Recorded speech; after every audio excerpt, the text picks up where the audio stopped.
I guess if we've gone this far, we might as well just go ahead and rip the whole thing out. This is one of those do as I say, not as I do examples. Transmission service, your differential, all that stuff inside your no prep drag RC outlaw car is pretty much the heart and soul that drives everything. If you've got binding or if you've got problems in there, it's going to translate into slower times and slower speeds. Truth be told, I have never taken mine apart since I built this car last year. It's got hundreds of hits on it and it's time to do some stuff. It's the very last thing that I've done. So the whole plan today is to pull out the diff and rebuild it completely, new fluid, all that kind of stuff. My name is Chad. This is the Dorky M40 RC channel, and we are going to make you faster today. So if we take a look here, you can see that I've got the diff completely exposed here. We've pulled everything off, shock tower, all that kind of stuff. And I'm just kind of inspecting everything here. And honestly, I'm not too happy with what I'm seeing. I see a lot of dirt, build up gunk. It's pretty much to be expected since I haven't really done any service at all. I've had this car completely taken apart and rebuilt from end to end, but I have not done anything with this transmission except install the riser plates and everything else. Gotta admit, a little bit of that is just out of fear, because if you got a good running car, why mess a thing that's broke? But just because another thing is just being completely lazy. Now you can see that with an AE car transmission, and most transmissions are like this, you can get to the actual differential very easy. You just pretty much got to remove all the stuff from the back of your car, and then there is a easy access diff cover here to your transmission, which basically, usually will just be sitting right there. There's a screw here that holds it on and 4 other screws. Usually 2 are attached to maybe a wheelie bar mount or something like that. And these 2 right here are usually free. And then the cover itself just pops up. And take a look inside the cover. Everything looks pretty good. I don't see any, extra wear or anything like that going on inside there. Just some actual oil lubricant. I don't really put any type of, grease or anything in my transmission at all. I pretty much just go ahead and oil it up with some kind of like bearing oil or something, a little bit like that. A lot of people, most people I know pretty much run a really dry transmission just for this reason, not to collect a lot of stuff in there. But if you do regular service, you're not going to have kind of a gunky, gooey mess that I do. So if you look at the diff here, if we go ahead and it just lifts pretty much straight out, and you can see inside the housing there, it's got some gunk in the teeth and it's pretty nasty. It definitely needs to be cleaned and replaced. This diff, when I got this, it must have been like a Friday build or whatever, because the actual top part there you can see real closely is made of the associated plastic, while the rest of it is the metal aluminum stuff. And I just had to basically go that route to make it fit. So I've got all new parts to rebuild the diff. We're definitely going to do that. The out drives look okay. Your out drives, of course, are going to be the little black things that your actual CVAs go, your bones and stuff go into, your drive shafts, and they don't really look worn. Sometimes you'll see grooves and stuff inside of those. And, I've heard from a lot of experts, JQ on his Invisible Speed course and stuff like that, is that you want to replace all of this stuff together so it all does kind of wear and break in together. So it really comes down to you just how far you want to go. I've got all new parts to redo the entire transmission here. So new case, everything else like that. The transmission itself is spinning pretty smoothly. But like I said, I think it's just going to be, we got it tore down this far. We'll just go ahead and remove the entire thing and just clean everything out, see if there's anything else binding. When I actually pulled the diff out, I saw an actual big piece of shredded plastic, which is somewhere here on the bench, was just kind of stuck right in there as well. So that means that, we have had some rubbing and stuff like that going on inside there. So let's just go ahead and rip this thing apart, and then we'll get on to cleaning everything up, rebuilding the diff, all that kind of fun stuff. Now I have all the gears and everything else like that to replace the entire transmission. We'll see how things look when we get inside there. But just, in case you're wondering, there's things in there. There's the top shaft. There's the aluminum idler gear shaft. Here is, of course, a new transmission case. All these part numbers, of course, are available in your team associated book. Now, to replace everything inside the diff, we'll be going back with the drag race concepts stuff that we used before. So we have an entire Diff Rebuild Kit here that has, of course, all of our diff gears, all metal, none of the plastic stuff, new O-rings, gaskets, shims, all that kind of stuff. We've got the actual idler gear here as well, which we can go ahead and replace that if we want to when we tear apart the rest of the transmission.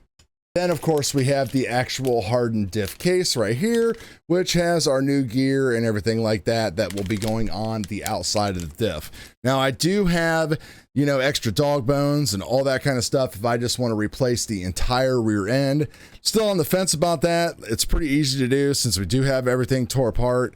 So as I start tearing more things out, we'll see how that goes and bring you guys along for the ride. So let's go ahead and set all of these parts to the side. So this really is not too bad. There's basically just have to undo all of these screws here that are holding the transmission, the wheelie bar, all that stuff in place here.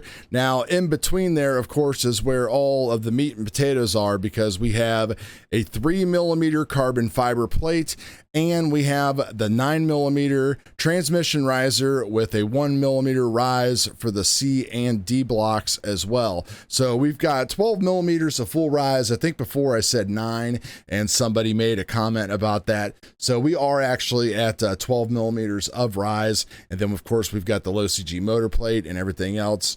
We've taken all that stuff out already and it's all off to the side. So pretty much all we got to do is just rip this stuff out and we'll see what the rest of this looks like.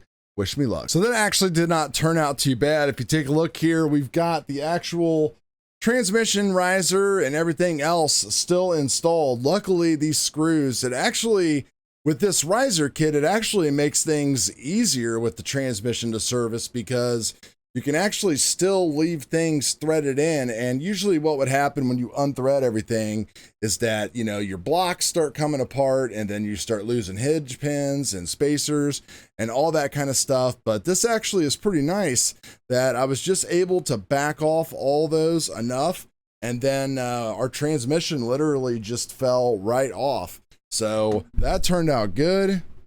Always like it when things work out a little bit easier than I thought they would, but you don't know until you actually try. So we're just going to set the car off to the side now, and then we'll go ahead and just take this transmission apart, which really will just come apart with, it looks like, just one screw, a couple screws that are in the bottom here.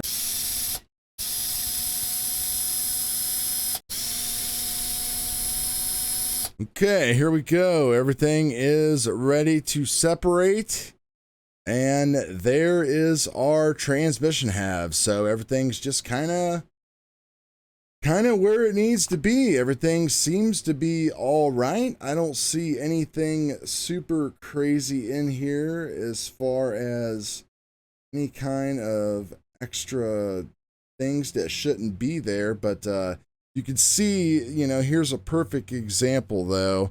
If I pull out this top shaft here, you can see there's a lot of stuff there on the actual shaft itself, a lot of extra plastic and stuff that doesn't need to be there. And then if you look at the inside of the transmission case right here, you can see how there's a lot of extra wear and tear on the inside there. Overall though, I'm pretty happy with the way everything looks in there. It could definitely be a lot worse. And I think what we're going to do is just go ahead and clean everything up. This idler gear looks fine. I could just replace it with a new one if I wanted to. That way we wouldn't have to worry about actually cleaning things. You know, I've got all the parts, so we might as well just make it all fresh and you know, clean. Still will need to pull out the bearings. This kit has the RC Speed Secrets bearings kit inside there. And of course, I did not want to pay for an extra one of those kits. I could have actually just bought maybe one of the transmission type of kits that they sell, but I didn't. So we're just going to clean these babies up and reuse everything. We'll just let them soak in some brake cleaner and make sure they are all free and clear and all that good stuff. All right, so we got the transmission all done, and what we're doing is starting with the Gear Diff. And even though all these parts here on the bench are from the DRC Gear Diff kit, we're basically just going to be following the exact same instructions that we would to build our actual diff if it was all AE parts. So no big deal. So we've already completed it, what would say bag 5 step 1 right there. And if you take a look inside there, you can see that I've just put in a little bit of the 200K, and I just kind of getting it swirled around and getting it kind of started inside there. So that way, when we start putting in the planetaries and everything like that, we've already got some actual fluid inside there. So this is the part where we're going to step on to. Really not a big deal, just try to keep it clean. We're using 200K fluid. Some people like to use more than 200K. You know, I remember hearing Mark Vine once say that, you know, he really never saw a difference between 200K and like anything greater, but that all has to change. So I've used it before and it's worked out well, and that's what we're going to continue to use. So we're going to go ahead and continue building this.